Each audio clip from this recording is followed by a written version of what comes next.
Tafari. Greetings, brothers and sisters. I want to touch on anti-black Semitism.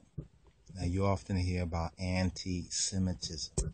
Now, anti-Semitism is a code word for anti-so-called white Jew and Jewishism, right?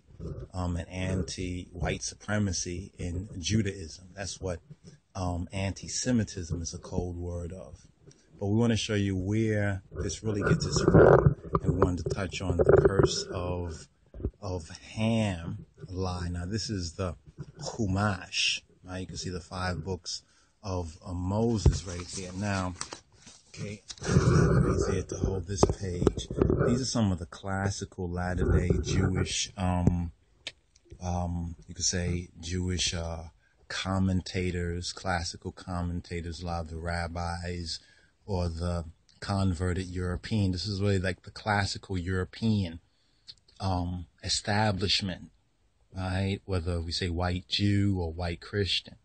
And this is to put into context anti-black Semitism, right? Anti-black Semitism. All right, so these are some of their chief commentators. Now, right here, what we're going to do is go to this section right here, which is Genesis chapter 12, XIII, and to verse 11. All right, this is concerning the Egyptians and Abraham. All right, and Abraham.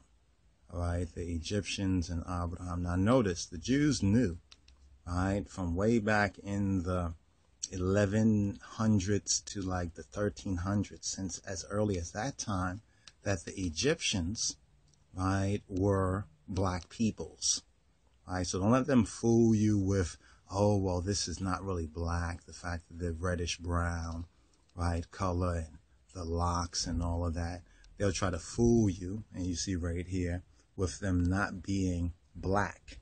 That's a latter day thing. Now, the curse of Ham is a total lie. It's a total lie because the Bible, the Torah, does not even say so.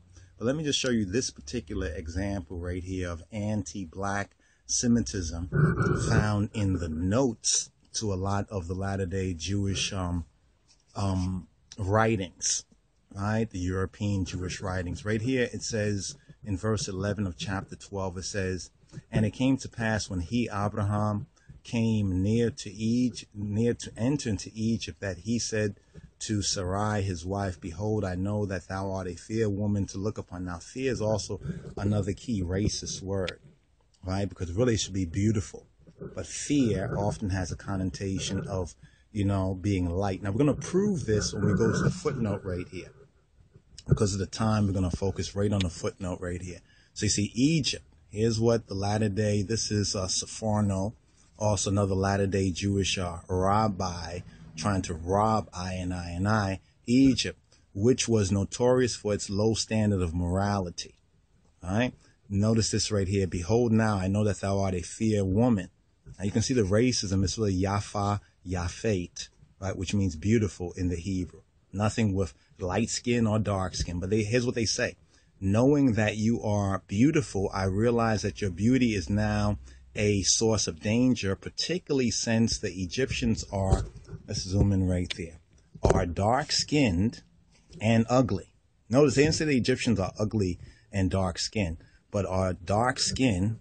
Notice that right there, are dark-skinned and ugly.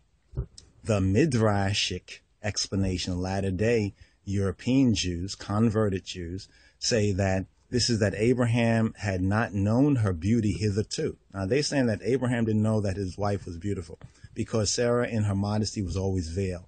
In crossing the river, however, her face became exposed. R here is Rashi, latter-day European Jewish rabbi, right? Nehemiah, or whatever his name is, he observes that it was Abraham's practice to describe Sarah as his sister wherever he went. The narrative mentions it only where it is of particular interest. So you can see this right here. This is the real text, which has nothing to do with dark-skinned and ugly Egyptians.